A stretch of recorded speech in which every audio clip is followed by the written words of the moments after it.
Period সম্পর্কে তোমাদের কোনো আইডিয়া আছে?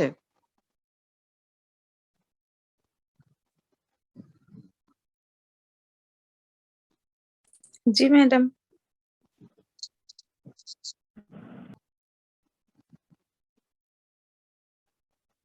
Puerperium is the period following childbirth during which time the body tissues, especially the pelvic organs, revert back approximately to the pre-pregnant state আর কি, হ্যাঁ, both anatomically and physiologically.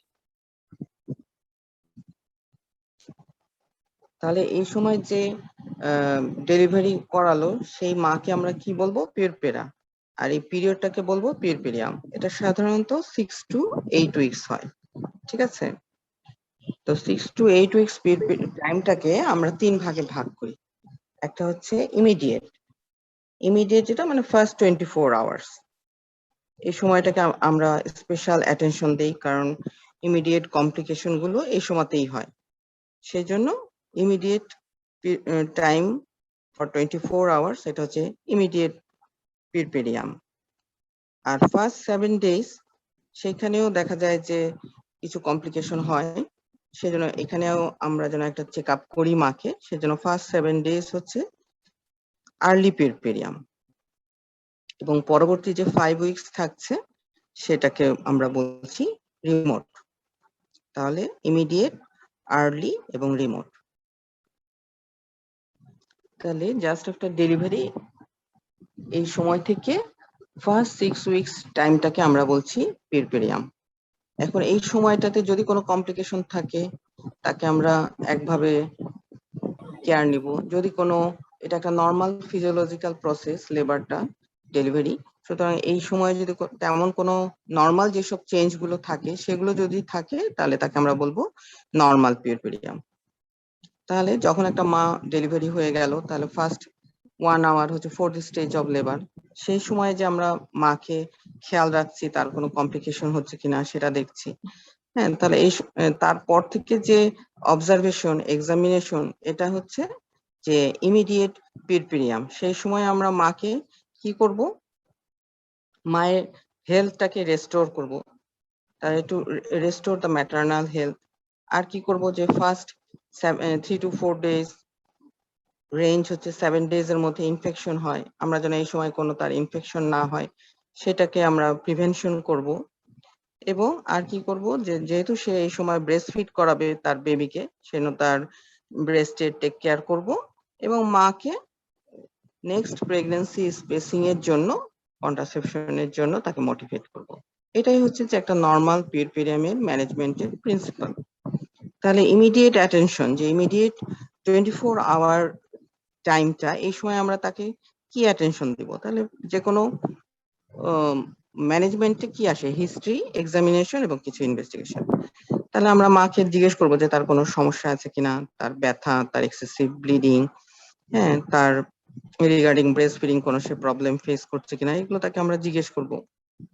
এরপরে আমরা তাকে observe করব, কিছু এক্সামিনেশন করব।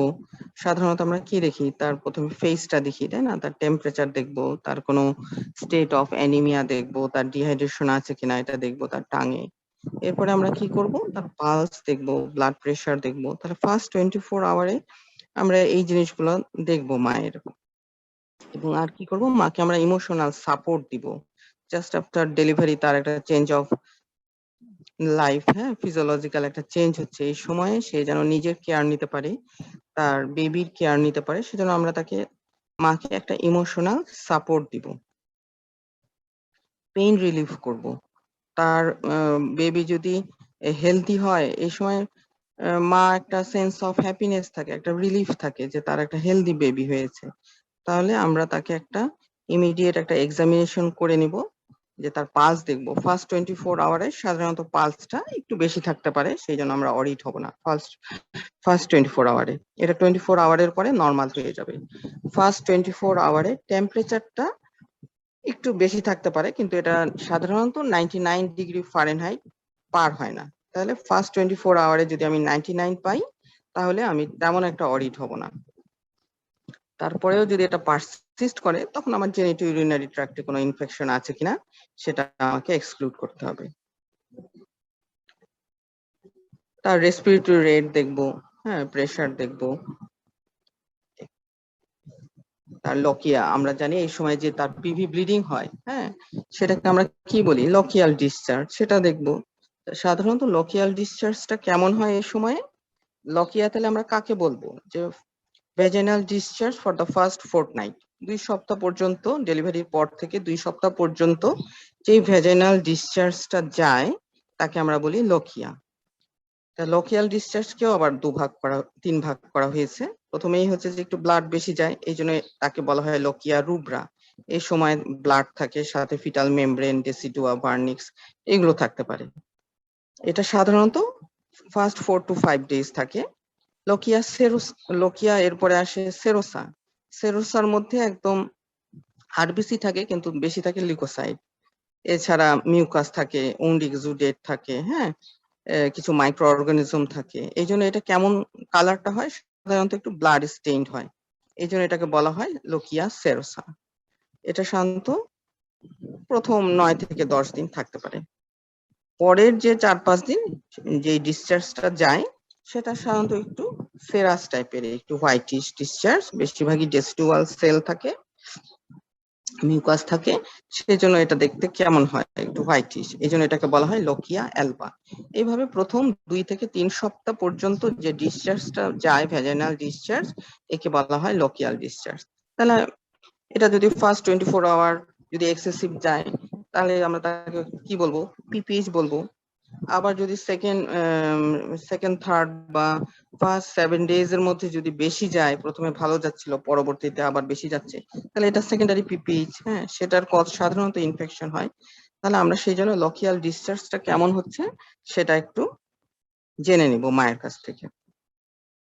তাহলে তাকে এক্সামিন করলাম, জিজ্ঞাসা করলাম, এবং এখন আমরা তাকে কি করব, তাকে কিছু অ্যাডভাইস দিব। কি ধরনের অ্যাডভাইস দিব? যে জাস্ট আফটার ডেলিভারি তার এই যে টায়ার্ডনেস, উইকনেস, হ্যাঁ, ইমোশনাল সাপোর্টের পাশাপাশি তাকে আমরা একটা ভালো ফিডিং দেব মাকে, to gain energy to prepare herself for breast feeding and other care of the mother, এগুলো এনশিওর করব।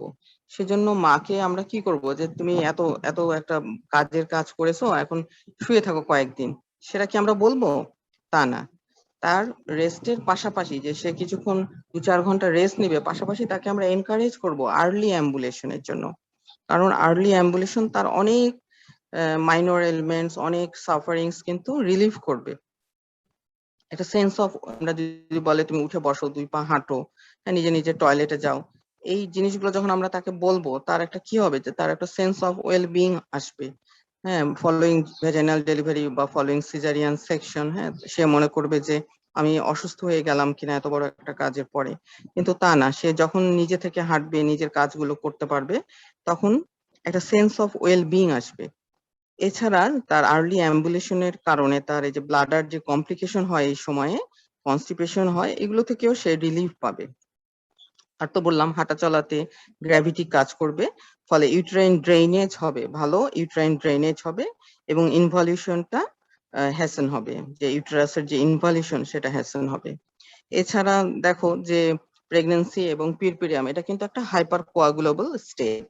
সুতরাং তার যদি আর্লি অ্যাম্বুলেশন থাকে, তাহলে পিউরপেরাল ভেনাস থ্রম্বোসিস এম্বোলিজম এগুলোও কম হয়। যদিও আমাদের দেশে venous thrombosis embolism Recording stopped. Comparatively কম, কিন্তু অন্যান্য ইউকে এগুলোতে কিন্তু ভেনাস থ্রম্বোসিস এম্বোলিজম বেশি। সুতরাং আমরা মাকে রেস্টের পাশাপাশি তার অ্যাম্বুলেশনটাও এনশিওর করব। তাহলে ভ্যাজাইনাল ডেলিভারি বা সিজারিয়ান সেকশনের পরে আমরা মাকে কতক্ষণ হসপিটালে রাখবো? সাধারণত আমরা বলি যে একটা ফাইনাল চেক আপের পরে ফার্স্ট 48 আওয়ার টু 72 আওয়ার্স এর মধ্যে আমরা মাকে একটা ভ্যাজাইনাল ডেলিভারি পরে ছেড়ে দিতে পারি। আর সাধারণত সিজারিয়ান সেকশনে আমরা সাধারণত থার্ড পিওডিতে, মানে 4th ডে অফ পিরিয়াম থেকে শুরু করে 7 ডেজ এর মধ্যে রিলিফ ডিসচার্জ দিয়ে দেই। এখন মাকে আমি যদি ডায়েটারি অ্যাডভাইস করি, তাহলে কি বলবো, তার এই সময় প্রোটিন, ফ্লুইডস, মিনারেলস, ভিটামিনস কোনো কিছুরই আসলে কোনো কিছু কম খাবে এরকম না, তবে প্রোটিনটা একটু বেশি খাবে। এই সময় যেহেতু তার ব্রেস্ট ফিডিং করাবে, তার ফ্লুইড বেশি নিবে, রাফেজ বেশি নিবে, যেন কনস্টিপেশন না হয়। তাহলে মাকে ভালো করে ডায়েটারি অ্যাডভাইসটা বলে দিব। এই সময় ব্লাডারের কেয়ার নিতে হবে এই কারণে যে জাস্ট আফটার ডেলিভারি তার কিন্তু যে ইউরিনারি ব্লাডার একটু এডেমাটাস থাকে, কনজেস্টেড থাকে, ফলে এই সময় ব্লাডারের ওভার ডিস্টেনশন হয়, ইনকমপ্লিট এমপ্টিং হতে পারে, রেসিডুয়াল ইউরিনের ভলিউমটা একটু বেড়ে যেতে পারে 60 ml থেকে 100 ml পর্যন্ত। সুতরাং এই সময় কি হয়, তার হয়তো যে ইউরিনারি যে রিফ্লেক্স এটা হয়তো আসছেই না, ফলে ওভার ডিস্টেনশন হয়। সেই জন্য এই সময় ইউরিনারি ট্র্যাক্ট ইনফেকশন হওয়ার একটা চান্স হাই থাকে। সেটা যেন না হয় সেই জন্য আমরা তাকে বলবো যে সে ফ্রিকোয়েন্টলি ব্লাডার ইভাকুয়েট করবে, 2 to 3 hours এর মধ্যে সে ব্লাডার ইভাকুয়েশন করবে। যদি লোয়ার অ্যাবডোমিনাল পেইন বা ডিজুরিয়া এগুলি থাকে, তাহলে ইউরিনারি ট্র্যাক্ট ইনফেকশনের যদি ফিচার থাকে, তখন কিন্তু আমরা একটা ক্লিন ক্যাচ মিড স্ট্রিম ইউরিনের একটা স্যাম্পল পাঠাবো টু এক্সক্লুড ইউটিআই। এই সময়ে তার কনস্টিপেশন কেন হয়? এই সময় তার একটু থার্স্ট বেড়ে যায়, কনস্টিপেশন হয়, কারণ তার যে ডিলেড গ্যাস্ট্রোইন্টেস্টিনাল মটিলিটি এটার জন্য। এবং এই সময় কিন্তু মাইল্ড ফর্মে একটা প্যারালাইটিক আইলিয়াস ডেভেলপ করে ইনক্রিজ প্রজেস্টেরনের জন্য, ফলে তার পেরিনিয়াল ডিসকমফোর্ট থাকে, এই সময় মায়েদের কনস্টিপেশন হতে পারে। সুতরাং আমরা বাউল এবং ব্লাডারের কেয়ার নিব, মাকে এই ব্যাপারে অ্যালার্ট করব যে সে যেন প্লেন্টি অফ ফ্লুইডস নেয়, রাফেজ নেয়, ফ্রিকুয়েন্ট ইভাকুয়েশন করে এবং তার স্টুলটা সফট রাখে। যদি প্রয়োজন হয় যে না তার ইউরিন হচ্ছেই না বা ইনকমপ্লিট ভয়েডিং হচ্ছে সবকিছু করার পরেও, তখন আমরা মাকে কিন্তু ক্যাথেটারাইজ করে তাকে রিলিফ দেওয়ার চেষ্টা করব। এই সময় মায়ের আমরা আরো মাকে বলবো যে সে যেন অ্যাডিকুয়েট স্লিপ, তার যেন স্লিপটা হয়। সাধারণত ব্রেস্ট ফিডিং এর ফ্রিকোয়েন্সি আমরা মেনটেন করতে বলি, সেটা করতে গিয়ে যেন তার স্লিপ হ্যাম্পার্ড না হয়। বাচ্চা যখন ঘুমাবে মাও ঘুমাবে, এরকম একটা অ্যাডভাইস আমরা তাকে দিয়ে রাখবো। তার যদি নর্মাল ভেজাইনাল ডেলিভারি হয়, সেখানে পেরিনিয়াল কোনো উন্ড আছে কিনা, এপিসিওটমি অথবা পেরিনিয়াল টিয়ার, যদি এরকম কিছু থাকে, তাহলে আমরা এই এপিসিওটমিটাকে আমরা কিভাবে কেয়ার করব? সোপ ওয়াশ করতে বলবো। যদি ব্যথা থাকে প্রথমে আমরা সিস বাথ নিতে বলি, গরম পানিতে পেরিনিয়াল যে হট ওয়াটার কম্প্রেশন নিতে পারে, অথবা আইস প্যাক দিয়েও সে কম্প্রেশন নিতে পারে, এটাকে আমরা বলি সিস বাথ। তাহলে এটা দিয়ে কি হবে, ভ্যাসো কনস্ট্রিকশন হবে, ইডিমা কমবে, পেইনও সাথে রিলিফ হবে। তারপরেও না হলে এই সময় আমরা তাকে একটা সেফ পেইন কিলার দিব, আইবুপ্রোফেন এই সময়কার জন্য আইডিয়াল। এরপরে আসো কেয়ার অফ ব্রেস্ট। যেহেতু বাচ্চাকে প্রথমেই ব্রেস্ট ফিডিং করাতে হচ্ছে, তাহলে আমরা কি করব, প্রথমেই মাকে বলবো যে তার নিপল পরিষ্কার করে নিতে, এবং আমরা আগেই ডেলিভারির আগেই মাকে, যদি সে প্রাইমি হয়, মাকে আমরা কিন্তু আগেই তাকে আমরা ব্রেস্ট ফিডিং এর জন্য বলে রাখবো কিভাবে প্রপার পজিশন, অ্যাটাচমেন্ট মেনটেন করতে হয়, কত ফ্রিকোয়েন্সিতে খাওয়াতে হবে, খাওয়ালে বাবুর জন্য কি ভালো আছে, মায়ের জন্য কি ভালো আছে, আমরা কিন্তু ডেলিভারির আগেই মাকে এই ব্যাপারে কাউন্সিলিং করে নিব। ফলে ডেলিভারির পরে তাকে আমি একটু ক্লিন করে বাচ্চাকে প্রপার পজিশন এবং অ্যাটাচমেন্ট মেনটেন করে ব্রেস্ট ফিডিং দিতে বলবো। ফার্স্ট 2 to 3 days যেই মিল্কটা আসে, ওটা ঠিক মিল্ক না, সেটাকে আমরা বলি যে ব্রেস্ট থেকে যেটা সিক্রেশন হয় সেটাকে বলা হয় কোলোস্ট্রাম। তাহলে কোলোস্ট্রামটা কি? কোলোস্ট্রামটা হচ্ছে যে একটা ইয়ালোইশ একটা ডিসচার্জ, একটা ডিপ ইয়ালো সেরাস ফ্লুইড, যেটা কিনা অ্যালকালাইন ইন রিঅ্যাকশন এবং হাই স্পেসিফিক গ্র্যাভিটি থাকে due to high protein, vitamin A, sodium and chloride এই কন্টেন্ট। সাধারণত কার্বোহাইড্রেট থাকে, ফ্যাট থাকে, এগুলি কম থাকবে। তাহলে ফার্স্ট 2 to 3 days যে সিক্রেশনটা হয় সেখানে কার্বোহাইড্রেট, ফ্যাট এগুলি কম থাকবে, বেশি থাকবে হচ্ছে প্রোটিন এবং ভিটামিন এ এবং ইমিউনোগ্লোবুলিন এ, এম, জি এগুলি সবই বেশি থাকে। তার মানে এটাকে বলা হয় প্রথম টিকা, বাচ্চার জন্য প্রথম টিকা। এখানে মাইক্রোস্কোপিক্যালি আমরা যদি দেখি যে এখানে ফ্যাট গ্লোবিউলসও অনেক বেশি, তাতে করে কি হয়, তার মেকোনিয়াম ল্যাক্সেটিভ হিসাবে কাজ করে এবং মেকোনিয়াম পাস দ্রুত হয়। তাহলে এটার অনেক অ্যাডভান্টেজ আছে। ইমিউনোগ্লোবুলিন গুলা থাকার কারণে সেটা একটা immunological defence of the newborn হচ্ছে, এবং ফ্যাট গ্লোবিউল থাকার কারণে ল্যাক্সেটিভ হিসাবে কাজ হচ্ছে। পরবর্তীতে 2 to 3 ডেজে মিল্ক লেট ডাউন রিফ্লেক্সের কারণে যেটা আসছে সেটাকে বলা হয় ব্রেস্ট মিল্ক।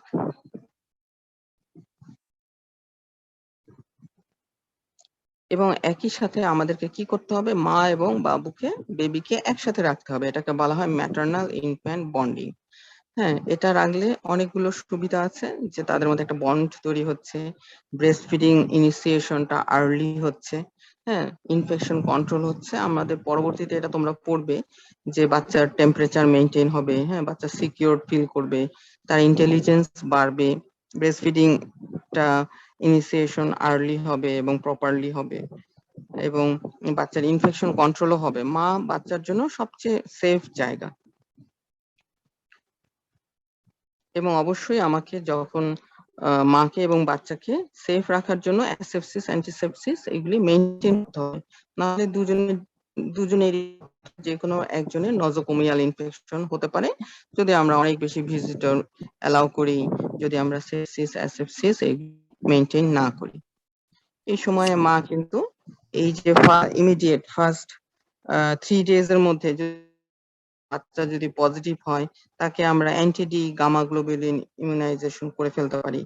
তার যদি আগে টিটেনাস না দেওয়া থাকে, আমরা টিটি দিতে পারি। হেপাটাইটিস বি না দেওয়া থাকলে আমরা হেপাটাইটিস বি দিতে পারি, এমআর দিতে পারি। তাহলে তোমাদের যদি আসে যে পিরিয়ডে কি কি ইমিউনাইজেশন করা যায়, তাহলে আমরা এই ইমিউনাইজেশনের কথা বলবো। এখন আমরা যদি একটু ল্যাকটেশনের কথা বলি, তাহলে হচ্ছে যে প্রথমে তোমাকে জানতে হবে যে ল্যাকটেশনের কয়টা স্টেপ আছে। প্রথমে প্রেগন্যান্সিতে তাহলে ব্রেস্ট রেডি হয় ফর মিল্ক প্রোডাকশন, এটাকে বলা হয় ম্যামোজেনেসিস। হ্যাঁ, এখানে ডাক্ট এবং লোবিলো অ্যালভিউলার যে সিস্টেম সেগুলো রেডি হয় ইস্ট্রোজেন প্রজেস্টেরনের মাধ্যমে। ডাক্টাল গ্রোথ হচ্ছে, অ্যাসিনার সেলগুলোর নাম্বার বাড়ছে, হ্যাঁ, তাহলে যে ব্রেস্ট লোবিউল যেগুলি এবং হাইপারপ্লেসিয়া হচ্ছে, ম্যামোজেনেসিস।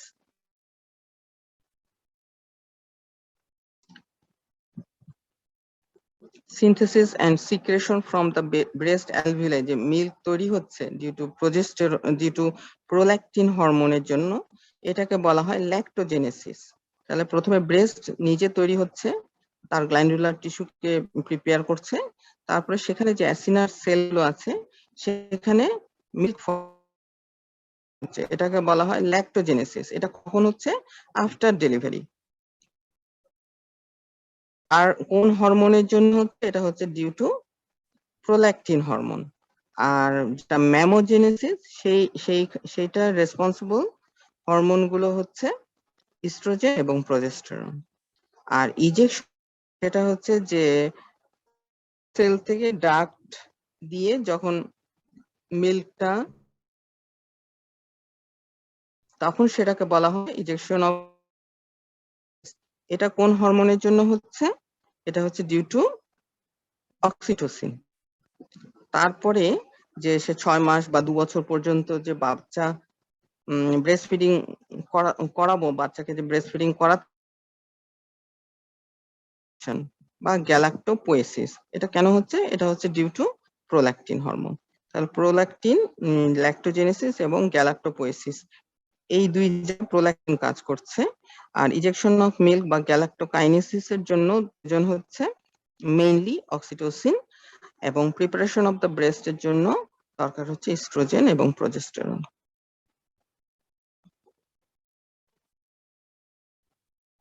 এখন ল্যাক্টোজেনেসিস এর জন্য মেইন হরমোন হচ্ছে প্রোল্যাকটিন, কিন্তু সে তৈরি হয়ে থাকছে, প্রোল্যাকটিনও থাকছে এই সময় বেশি, তারপরও প্রেগন্যান্সিতে কেন মিল্ক হাই ইস্ট্রোজেন এবং তারা প্রতি ব্রেস্টকে ইনসেনসিটিভ করে রাখে। প্রোল্যাকটিন যদিও হাই থাকছে, কিন্তু তারা হচ্ছে ইনসেনসিটিভ থাকছে ডিউ টু ইস্ট্রোজেন এবং প্রজেস্টেরন। যখনই ডেলিভারি হয়ে যাচ্ছে, ইস্ট্রোজেন প্রজেস্টেরন কমে যাচ্ছে, তখনই কিন্তু প্রোল্যাকটিন কাজ করতে পারছে, মিল্ক সিক্রেটরি অ্যাক্টিভিটিতে পার্টিসিপেট করতে পারছে। তাহলে প্রোল্যাকটিনের পাশাপাশি আর কি কি হরমোন কাজ করছে? ইনসুলিন কাজ করে, গ্রোথ হরমোন কাজ করে, গ্লুকোকর্টিকয়েড হরমোন। এরা হচ্ছে ইম্পর্টেন্ট হরমোন যারা কিনা সিক্রেটরি অ্যাক্টিভিটির সাথে রিলেটেড থাকে। আর গ্যালাক্টোকাইনেসিসের জন্য একটা রিফ্লেক্স কাজ করে, এটাকে বলা হয় মিল্ক ইজেকশন রিফ্লেক্স অথবা মিল্ক লেট ডাউন রিফ্লেক্স। তারা জাস্ট আফটার ডেলিভারি বাচ্চার দিকে মা তাকাচ্ছে, বাচ্চাকে কিস করছে, বাচ্চাকে কোলে নিচ্ছে, এবং এইগুলিও এই মিল্ক লেট ডাউন রিফ্লেক্স তৈরি করে। এবং একই সাথে যখন বাচ্চা সাক করছে, তখন একটা অ্যাফারেন্ট পাথওয়ে দিয়ে থোরাসিক 4, 5, 6 এই অ্যাফারেন্ট পাথওয়ে দিয়ে সেটা এই রিফ্লেক্সটা একটা অ্যাফারেন্ট আর্ক তৈরি হচ্ছে, সে চলে যাচ্ছে কোথায়? হাইপোথ্যালামাসে। হাইপোথ্যালামাস তখন সেখান থেকে পোস্টেরিয়র পিটুইটারিতে যে একটা রিফ্লেক্স নেটওয়ার্কটা পাস হয়ে যাচ্ছে পোস্টেরিয়র পিটুইটারিতে। পোস্টেরিয়র পিটুইটারি তখন সেখান থেকে অক্সিটোসিন রিলিজ করছে ইনটু দ্য ব্লাড। সেই ব্লাড গিয়ে কোথায় কাজ করছে? সেই ব্লাড থেকে অক্সিটোসিনটা চলে আসলো ব্রেস্টে। ব্রেস্টের যে মায়োএপিথেলিয়াল সেল আছে around the acinar cell and tubule, সেখানে রিসেপ্টরে লেগে মায়োএপিথেলিয়াল সেলের কন্ট্রাকশন হচ্ছে। এই কন্ট্রাকশনের ফলে অ্যাসিনাই গুলো থেকে টিউবুলে চলে আসতেছে এবং আলটিমেটলি সাইনাসে চলে আসতেছে। এবং বাচ্চা যখন সাক করবে তখন বাচ্চা ব্রেস্ট ফিডিং হচ্ছে তার। এই কারণেই যেহেতু এটা অক্সিটোসিন, এটা ব্লাডের মধ্যে দিয়ে আসতেছে, যখন বাচ্চা এক পাশ সাক করে দেখা যায় অপোজিট ব্রেস্ট থেকেও তখন মিল্ক সিক্রেশন হয় এই কারণে। আর গ্যালাক্টোপোয়েসিস হচ্ছে প্রোল্যাকটিন হরমোনের জন্য হচ্ছে, এটা মেইনটেইন করে থ্রু আউট দা যখন সে ব্রেস্ট ফিডিং করাবে। এবং এটার সাথে একটা জিনিস রিলেটেড, সেটা হচ্ছে যে সে দিনে কতক্ষণ, কতবার, কত সময় নিয়ে ব্রেস্ট ফিডিং করাচ্ছে। সুতরাং ফ্রিকোয়েন্সি, ইন্টেন্সিটি অ্যান্ড ডিউরেশন, এই তিনটা জিনিস important to maintain the breast feeding. সাধারণত বলে যে 24 আওয়ারের মধ্যে মোর দেন 8 টাইমস হতে হবে breast feeding, including the night feeding. কারণ নাইট ফিডিং হচ্ছে যে একটা ইসেনশিয়াল ফ্যাক্টর টু মেইনটেইন গ্যালাক্টোপোয়েসিস। কারণ রাতেই হচ্ছে রাতের ব্রেস্ট ফিডিংটা ইম্পর্টেন্ট, প্রোল্যাকটিন হরমোন ওই সময় হাই হয়। তাহলে আমাদের এই সময় জানতে হবে যে যদি ইনঅ্যাডিকুয়েট মিল্ক প্রোডাকশন হয়, এটাকে বলা হয় ল্যাকটেশন ফেলিওর। কেন হতে পারে? এটা যে আমরা অনেক সময় পিপিএইচ হলে মিথাইল আর্গোমেট্রিন দেই, আর্গোর প্রিপারেশন কিন্তু মিল্ক প্রোডাকশন কমায়। এছাড়া পাইরিডক্সিন কমায়। আমরা যদি এক্সেসিভ ইউজ অফ ডায়োরেটিক্স করি হাই প্রেশারের জন্য, তাহলেও কিন্তু মিল্ক প্রোডাকশন কমে। অথবা রিটেন প্লাসেন্টাল বিটস যদি থেকে যায়, তাহলেও মিল্ক প্রোডাকশন কমতে পারে। আবার কেউ কেউ আছে যে মিল্ক প্রোডাকশন যদি কম হয়, তখন তো আমাকে এটা বাড়াতে হবে। যেই মেডিসিন গুলো মিল্ক প্রোডাকশন বাড়ায় সেগুলোকে বলা হয় গ্যালাক্টোগক্স। তাহলে কি আছে? মেটোক্লোপ্রামাইড 10 মিলিগ্রাম থ্রাইস ডেইলি দিলে মিল্ক প্রোডাকশন 60 থেকে 100% বাড়ে। এরা প্রোল্যাকটিন লেভেলটাকে বাড়ায়, মিল্ক প্রোডাকশন বাড়ায়। এছাড়া আর কি আছে? ডমপেরিডন। এখন আমরা এটাই বেশি ব্যবহার করি, ডমপেরিডন গ্রুপের ড্রাগ ব্যবহার করি। আর আইইউডি বা অন্য যে কোনো কারণে ব্রেস্ট ফিডিং যদি বন্ধ রাখতে হয়, তাহলে ল্যাকটেশন সাপ্রেশন করে কিছু কিছু আছে ফার্মাসিউটিক্যালস, নন ফার্মাসিউটিক্যালস। নন ফার্মাসিউটিক্যালস এর মধ্যে আছে যে তখন কিন্তু ব্রেস্ট ফিডিংটা তার মানে বন্ধ করতে হবে। ব্রেস্ট ফিডিং বন্ধ করলে ব্রেস্ট এনগর্জমেন্ট হতে পারে, পেইন হতে পারে। তখন কি করে? অনেকে তখন ম্যানুয়াল এক্সপ্রেশন করে।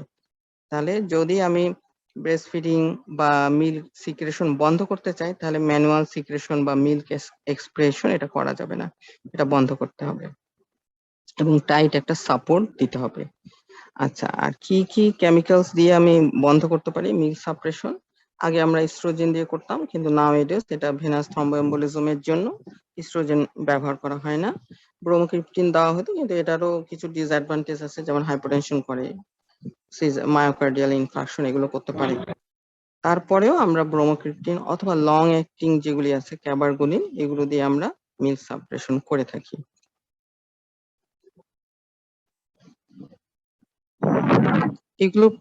এগুলো জেনারেল কেয়ার করার পর আমরা যদি পার অ্যাবডোমিনাল এক্সামিনেশন, তার ব্রেস্ট এক্সামিন করব যে তার ফ্ল্যাট নিপল আছে কিনা, অথবা এর কারণে যে সব সমস্যাগুলো হয়, ক্র্যাকড নিপল হতে পারে, নিপল সোর হতে পারে, এগুলো আছে কিনা আমাকে এক্সামিন করার সময় সেটা দেখে নিতে হবে। প্রপার পজিশন এবং attachment of the mother and baby, এটা করলে দেখা যায় এরকম breast engorgement, nipple cracked nipple, nipple sore এগুলি সবই অ্যাভয়েড করা যায়। সেজন্য প্রথমেই প্রপার পজিশন এবং অ্যাটাচমেন্ট খুবই মাকে শিখিয়ে দিতে হবে এবং এটা মেনটেন করতে হবে। এরপরে পার অ্যাবডোমিনাল আমি কি দেখবো, যে তার কোথাও কোনো পেইন আছে কিনা, টেন্ডারনেস আছে কিনা, যদি সিজারিয়ান হয় তার উনটা কেমন আছে, এবং আমরা এখন দেখবো ইউট্রাসের ইনভলিউশন হচ্ছে কিনা। তাহলে ইউট্রাসের ইনভলিউশন বলতে কি বুঝো, আমরা জানি যে যখন টার্ম প্রেগনেন্সি তখন ইউট্রাসের হাইট একদম জিফি স্টারনামের কাছে উঠে আসে। জাস্ট আফটার ডেলিভারি ইউট্রাসটা কন্ট্রাক্টেড হয়ে ফার্স্ট ডেতে কোথায় থাকে, at the level of the umbilicus. এটাকে আমরা বলি 20 week size of the uterus. ইউট্রাসে এই হাইটটা বলা হয় 20 উইকস প্রেগন্যান্ট সাইজ। তাহলে এই সময় যদি আমরা মেজার করি তাহলে ইউট্রাসের লেন্থটা আমরা পাবো 20 সেন্টিমিটার, ব্রেথ 12 এবং অ্যান্টেরিয়র পোস্টেরিয়র পাবো 7.5। তাহলে ফার্স্ট ডেতে ইউট্রাসের মেজারমেন্টটা এরকম হবে। এবং ওয়েট তো আমরা জানি তখন প্রথমে অনেক বেড়ে গেছিল প্রেগন্যান্সিতে। জাস্ট আফটার ডেলিভারি এটাকে আমরা ওয়েট নিয়ে দেখা গেছে যে প্রায় 800 থেকে 1000 গ্রাম থাকে ইউট্রাসের ওয়েট। এবং ধীরে ধীরে at the end of the 6 weeks এটা একদম প্রি প্রেগন্যান্ট স্টেটে চলে আসে, প্রায় 60 থেকে 100 গ্রাম পর্যন্ত থাকতে পারে। জাস্ট একেবারে প্রি প্রেগন্যান্ট বলবো না, যে একটু বাল্কি থাকে। এমনি হয়তো নর্মাল যে প্রি প্রেগন্যান্ট ইউট্রাস সেটা হয়তো 50 থেকে 60 গ্রাম থাকে, এই সময় 60 থেকে 100 গ্রাম পর্যন্ত হয়ে যায়। তবে যে প্লাসেন্টাল সাইট সেটা একটু হিপড আপ থাকে, সেটা ইনভলিউট হতে একটু সময় লাগে। আমরা যদি সেই সময় জাস্ট আফটার ডেলিভারি দেখি প্লাসেন্টাল যে সাইট সেটার ডায়ামিটারটা হয় 7.5 cm এবং কিছুটা এলিভেটেড থাকে। At the end of 6 weeks তখন আমরা যদি যেটা মেজার করি দেখি যে 1.5 cm হয় ওটা ডায়ামিটারটা। Lower immediately after delivery lower uterine সেগমেন্টটা কেমন হয়, ওটা তো খুব, দেখো ওখানে মাসল সেল থাকে না, ফাইব্রাস টিস্যুই বেশি থাকে। ডেলিভারির সময় ওটা থিন হয়ে যায়, একটা সিঙ্গেল প্যাসেজ তৈরি করে উইথ দ্য ভ্যাজাইনা। তাহলে এই লোয়ার ইউটেরাইন সেগমেন্টটা জাস্ট আফটার ডেলিভারি থিন হয়ে যায়, ফ্ল্যাবি হয়ে যায়, কোলাপসড স্ট্রাকচার হয়ে যায় এবং আগের অবস্থায় ফিরে আসতে তার ফিউ উইকস লাগে। আগের অবস্থা মানে 0.5 cm থাকে, ইথমিক পোর্শনটাই তো লোয়ার ইউটেরাইন সেগমেন্ট হয়, 0.5 cm থাকে। at the end of 6 weeks এটা ইনভলিউশন হয়ে আগের অবস্থায় ফিরে যায়। আগের অবস্থায় ফিরে যেতে সার্ভিক্সের কেমন সময় লাগে, আমরা জানি জাস্ট আফটার ডেলিভারি এক্সটার্নাল অসটা কে যদি আমি পিভি এক্সামিনেশন করি দেখা যায় যে 2 ফিঙ্গার পারমিট করছে ফার্স্ট ডেতে, কিন্তু তারপর ফার্স্ট উইকের পরে যদি আমি দেখি যে তখন কিন্তু আমার এক আঙ্গুলও ঢুকবে না, হয়তো টিপ অফ দ্য ফিঙ্গারটা কোনো রকমে অ্যাডমিট করা যাবে। কিন্তু যেই চেঞ্জটা ইরিভার্সিবল, আমরা একটা নালি প্যারাস আর একটা প্যারাস লেডি কিভাবে বুঝবো সার্ভিক্স দেখে, যে সার্ভিক্সটা একদমই রাউন্ডেড থাকে, সার্ভাইকাল যে অস রাউন্ডেড থাকে সেটা হচ্ছে নালি প্যারাস সার্ভিক্সে। আর যেই সার্ভিক্সে কোনো ডেলিভারি হয়েছে তার কিন্তু তখন সেখানে একটা টিয়ার থাকে, ফলে যে সামনের অংশটাকে বলা হয় অ্যান্টেরিয়র লিপ আর পোস্টেরিয়র লিপ বলা হয় পেছনের লিপটাকে। তাহলে এইভাবে আমরা কিন্তু সার্ভিক্স দেখে বুঝতে পারি যে নালিপ্যারাস না মাল্টিপ্যারাস। ইউটেরাসের যে মাসল, ব্লাড ভেসেল, এন্ডোমেট্রিয়াম থাকে সেখানেও ইনভলিউশন হয়। প্রথমে কন্ট্রাকশন হয়, তারপরে অটোলাইসিস হয়। সেলের ভিতরে যে লাইসোজাইম আছে সেই এনজাইম গুলো, প্রোটিওলাইটিক এনজাইম গুলো অ্যাক্টিভেট হয় after withdrawal of the oestrogen and progesterone. তারা তখন অটোলাইসিস এর মাধ্যমে এই ইনভলিউশনটা করে। আমি যদি মেজার করতে যাই 13.5 cm পাবো, হ্যাঁ, superior border of the pubic symphysis থেকে যদি আমি ফান্ডাস পর্যন্ত একটা গজ ফিতা দিয়ে মেপে নেই, দেখা যায় যে 13.5 সেন্টিমিটার পাবো ফার্স্ট ডেতে, এবং ফার্স্ট ডেতে এটাই থাকে। পরবর্তীতে সেকেন্ড ডে থেকে এটা 1.25 cm বা হাফ ইঞ্চ করে কমতে থাকে, এবং at the end of the second week এটা একটা পেলভিক অর্গানে পরিণত হয় ইউট্রাসটা। তাহলে এইভাবে আমরা প্রতিদিন কিন্তু হাইট অফ দ্য ইউট্রাসটা মাপবো যে তার ইনভলিউশনটা ঠিক হচ্ছে কিনা। যদি ইনভলিউশনটা ঠিক হয় খুব ভালো, যদি ঠিক মতো না হয় দেখা যায় যে আমার হয়তো 5 দিনের মাথায় যা আসার কথা সেটা আমি পাচ্ছি না, একটু বড়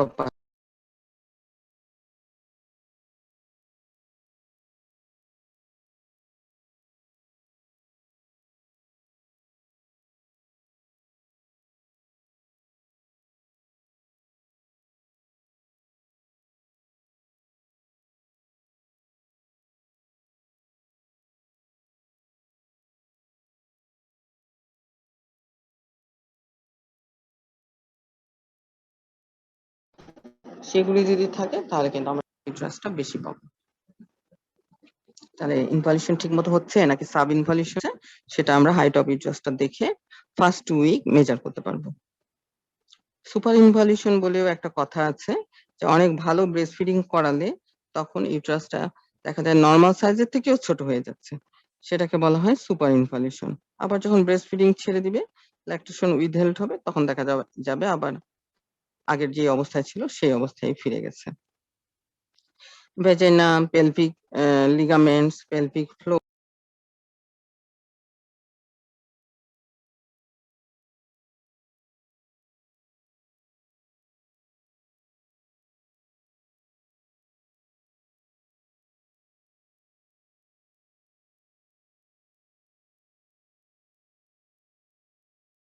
প্রোল্যাপস অথবা স্ট্রেস ইনকন্টিনেন্স, এগুলোও প্রিভেন্ট হবে, এবং ব্যাক এক তো প্রিভেন্ট হবেই। হ্যাঁ, সেই জন্য পোস্টপার্টাম এক্সারসাইজের অনেক ইম্পর্টেন্স আছে।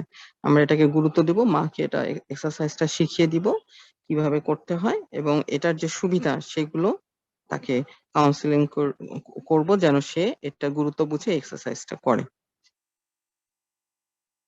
তাহলে আমি আর তাকে কি অ্যাডভাইস দিব?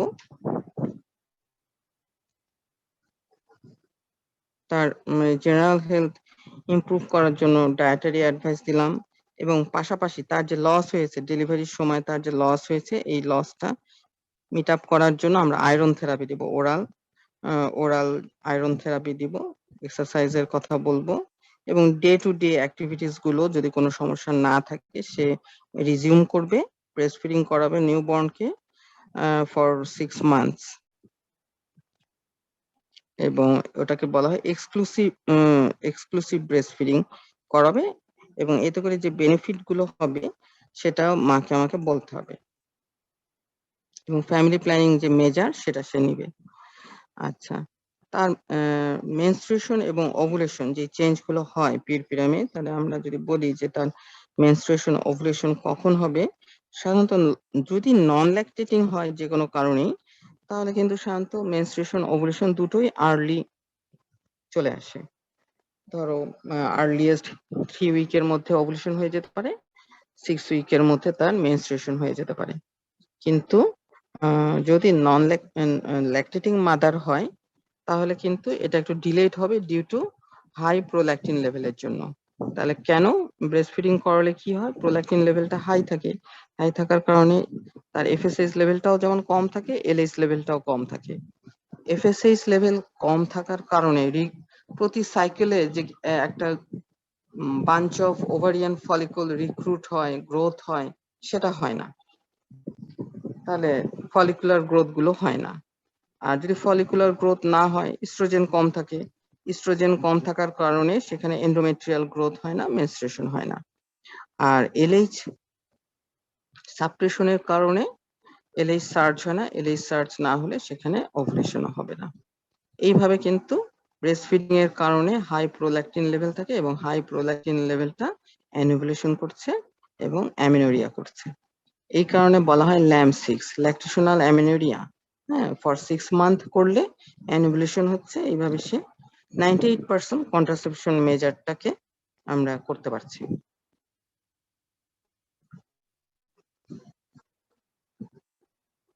এইভাবে আমরা কিন্তু কারো কারো ক্ষেত্রে দেখা গেছে হাইয়েস্ট 2 to 3 ইয়ার্স পর্যন্ত ল্যাকটেশনাল অ্যামেনোরিয়া থাকতে পারে।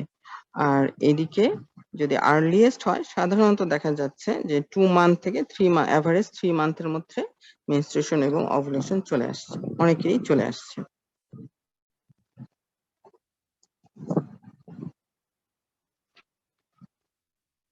তোমাদের আর কারো কিছু জানার আছে? আমি তোমাদের এ পর্যন্ত আর কারো কিছু জানার আছে? বুঝতে পারছো?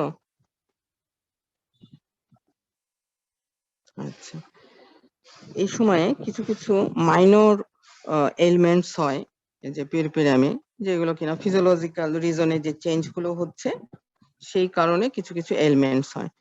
যেমন আফটার পেইন, আফটার পেইনটা হচ্ছে ইউটেরাসের ইনভলিউশনের জন্য যে কন্ট্রাকশন হচ্ছে, স্পাজমোডিক কন্ট্রাকশন, এটা কিন্তু ওয়ান টাইপ অফ ইস্কিমিয়া তৈরি করছে ইউটেরাসে। এই জন্য একটা ইস্কিমিক পেইন পেশেন্ট ফিল করে। সাধারণত প্রাইমিতে যা পেইন হয় দেখা যাচ্ছে পরবর্তী নেক্সট প্রেগন্যান্সি গুলোতে আরো বেশি হয়। তার মানে মাল্টিপ্যারারা এই পেইনটা বেশি ফিল করে। তাহলে এটা one type of ischaemic pain due to hypertonic uterine কন্ট্রাকশনের জন্য হয়। সুতরাং এখানে কি করতে পারি, আমরা মেসেজ দিতে পারি। এখানে যে ক্লট থাকে সেগুলো যখন স্পাসমোডিক কন্ট্রাকশনে বের হয়ে যায় যেন, সেজন্য আমরা মেসেজ করতে পারি। এছাড়া যদি অ্যানালজেসিক দিতে চাই, আইডিয়াল ড্রাগ হচ্ছে আইবুপ্রোফেন, সাথে অ্যান্টিস্পাসমোডিক দিতে পারি। আর কি হতে পারে, পেরিনিয়ামে যদি কোনো টিআর থাকে সেজন্য পেরিনিয়ামে পেইন হতে পারে। আর আমরা কি করব, পেশেন্ট সাধারণত ব্লাড লসের কারণে পেশেন্ট অ্যানিমিক থাকতে পারে। প্রেগন্যান্সিতে তো হাই ডিমান্ডের কারণে যদি সে ঠিক মতো এটাকে মিট আপ করতে না পারে, তাহলে পেশেন্ট তো প্রেগন্যান্সিতেও অ্যানিমিক থাকতে পারে। ডেলিভারির সময়ও কিছু ব্লাড লস হয়, সেই কারণে অ্যানিমিয়া থাকতে পারে। এই জন্য আমরা ফার্স্ট 3 to 6 মান্থ পেশেন্টকে ফেরাস সালফেট সাপ্লিমেন্ট করে এই অ্যানিমিয়া কারেকশন করতে পারি।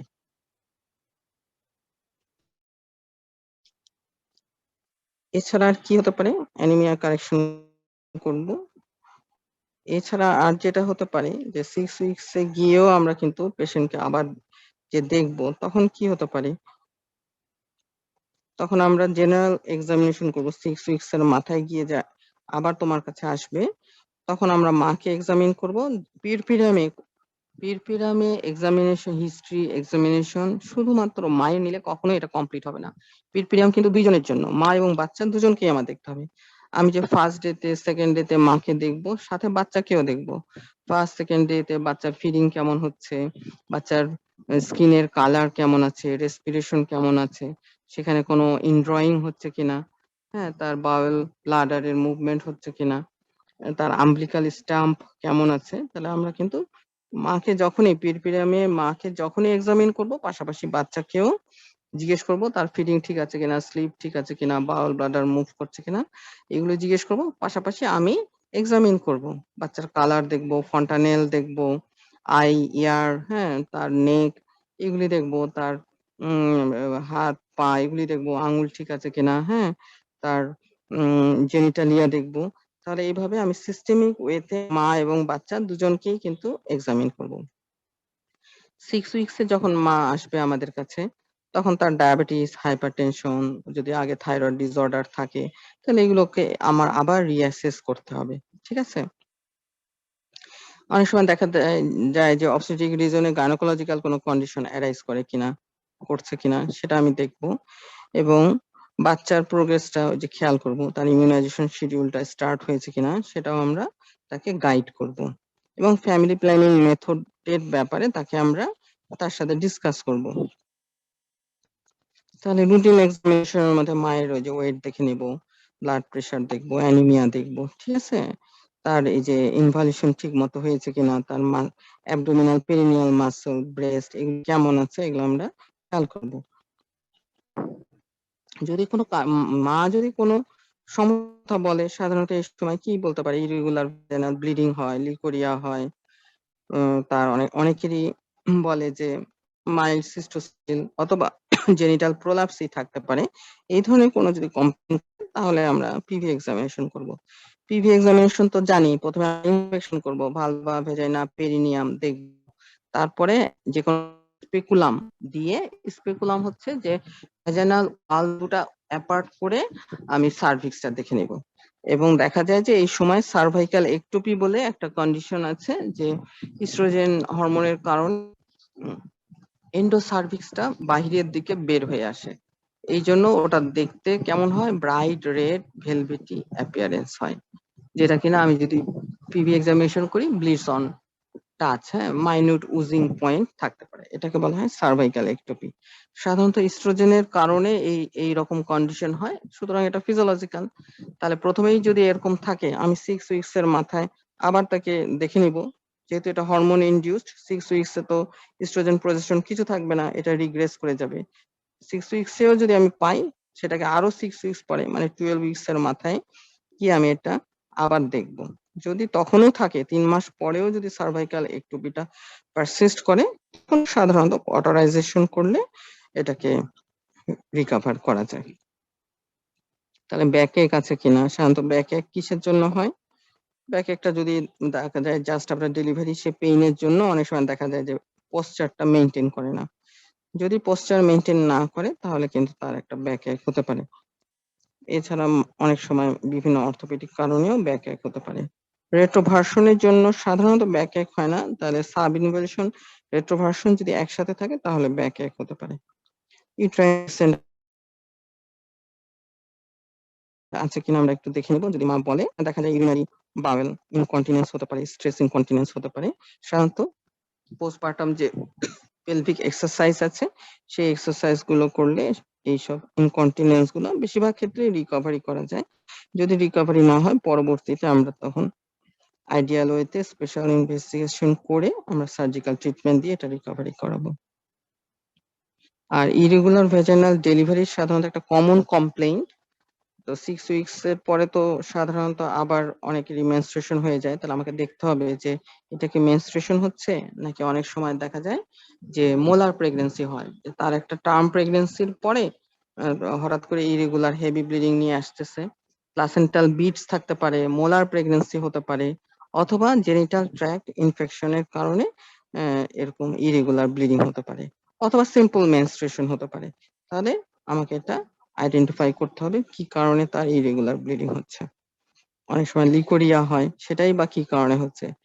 যদি পুওর নারিশ নিউট্রিশন হয়, তাহলে হতে পারে ভ্যাজাইনাইটিস, সার্ভিসাইটিস, সাব ইনভলিউশন, এগুলোর কারণেও লিকোরিয়া হতে পারে। তাহলে এটা আমাকে দেখতে হবে। তাহলে এইভাবে আমরা একটা মা এবং বাচ্চার পোস্টনেটাল কেয়ার দেব। এবং নর্মাল একটা পিরিয়ডে কিভাবে ইনভলিউশন হচ্ছে এটা জানা থাকলে আমাদের মাকে পোস্টনেটাল কেয়ার দেওয়াটা ইজি হবে, যে কোনটা ফিজিওলজিক্যাল কারণে হচ্ছে অথবা কোনটা প্যাথোলজিক্যাল কারণে হচ্ছে, আমি তাহলে সেটা বুঝতে পারবো।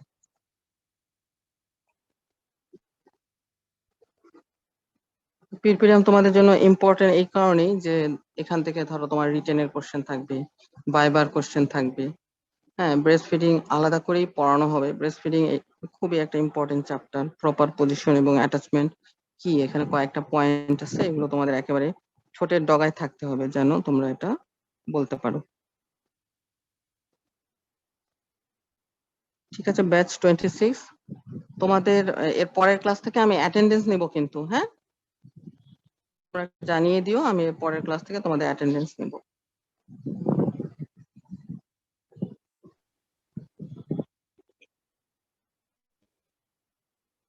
হ্যাঁ, ওয়েলকাম আসসালাম।